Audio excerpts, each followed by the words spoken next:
If you want to add widgets to the home screen on OPPO Reno 15, what you can do is you can simply press and hold your finger on an empty space on the home screen in order to open this editing mode, and then here at the bottom we can go to widgets.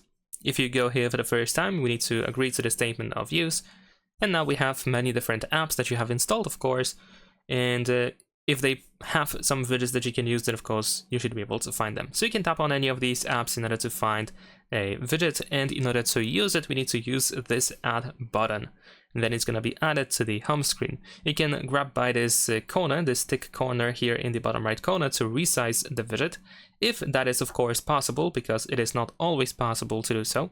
And if you don't have that corner, you can try to get it by pressing and holding your finger on that widget, and then you might be able to resize it again.